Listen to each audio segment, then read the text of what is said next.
Halo, apa kabar? Hari ini kita akan belajar tema 3, peduli terhadap makhluk hidup, subtema 1, hewan dan tumbuhan di lingkungan rumahku, pembelajaran 3. Lingkungan yang hijau berpengaruh terhadap kesehatan manusia.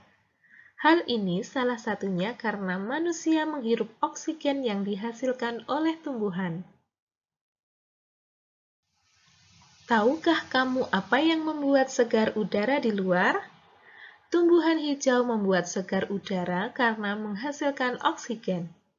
Sekarang, mari kita mengenali bagian-bagian tumbuhan. Akar adalah bagian tumbuhan yang umumnya berada di dalam tanah. Untuk beberapa jenis tumbuhan, akar juga terdapat di atas tanah, bahkan menggantung. Akar berfungsi antara lain sebagai bagian yang mengokohkan tumbuhan. Jika tumbuhan tidak memiliki akar, tumbuhan akan mudah dicabut, mudah roboh ketika diterpa angin, atau hanyut terbawa air ketika turun hujan. Zat-zat mineral dan air yang dibutuhkan untuk membuat makanan diserap oleh akar dari dalam tanah. Namun, pada beberapa tumbuhan tertentu, akar tidak hanya berfungsi menyerap air dan mineral, tetapi juga berfungsi sebagai penyimpanan cadangan makanan, misalnya pada beberapa tumbuhan umbi-umbian. Bagian tumbuhan yang berada di atas tanah adalah batang yang berfungsi sebagai tempat munculnya daun, bunga, dan buah. Batang juga berfungsi mengedarkan mineral dan air yang diserap akar, serta zat makanan hasil fotosintesis ke seluruh bagian tubuh tumbuhan. Bagian tumbuhan yang berfungsi sebagai tempat berlangsungnya fotosintesis adalah daun. Daun banyak mengandung zat warna hijau yang disebut klorofil. Daun terdiri atas tangkai daun dan helai daun.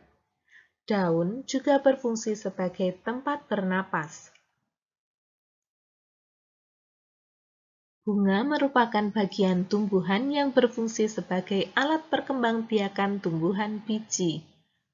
Bunga disusun oleh tangkai, kelopak, mahkota, benang sari, dan putik.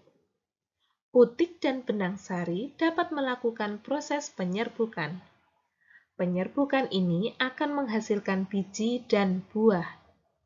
Penyerbukan merupakan peristiwa jatuhnya benang sari ke kepala putik. Benang sari adalah alat kelamin jantan, sedangkan putik adalah alat kelamin betina. Tangkai bunga menghubungkan bunga dengan batang. Pangkal tangkai bunga yang agak besar adalah dasar bunga. Sebelum mekar, mahkota terbungkus oleh kelopak bunga. Biji merupakan hasil dari pembuahan yang terjadi akibat penyerbukan antara serbuk sari dan sel telur pada putik. Jika biji ditanam akan tumbuh menjadi tumbuhan baru. Biji memiliki keping. Biji ada yang berkeping 1 dan ada yang berkeping 2. Biji berkeping 1 disebut monokotil dan biji berkeping 2 disebut dikotil. Buah merupakan bagian tumbuhan yang berfungsi melindungi biji serta cadangan makanan untuk biji berkecambah. Contohnya, buah jeruk dan buah apel.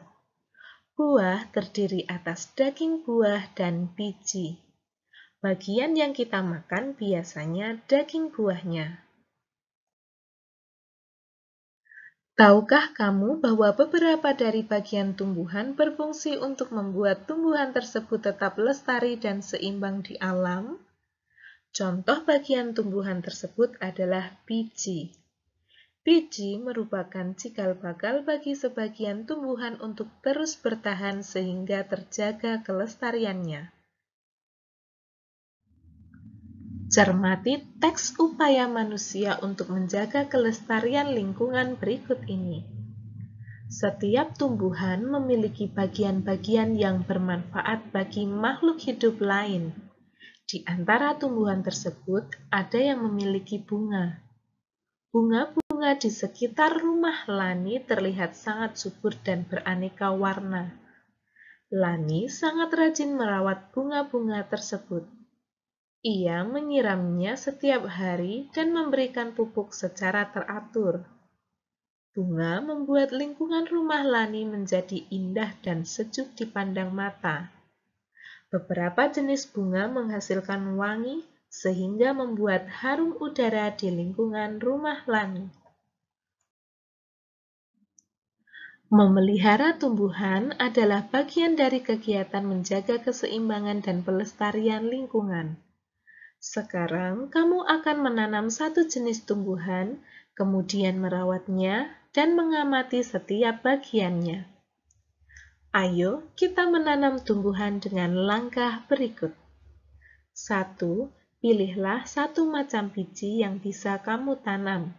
Contohnya biji tomat, kacang hijau, cabai, atau biji yang lainnya.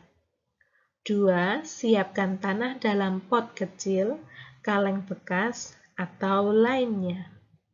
3. Masukkan biji di tanah dalam pot kira-kira 3 cm di dalam tanah. 4. Siram secukupnya. 5. Simpan tumbuhanmu di depan rumah. 6. Siramlah tumbuhanmu setiap hari. Sekian pembelajaran hari ini, sampai berjumpa pada pembelajaran selanjutnya.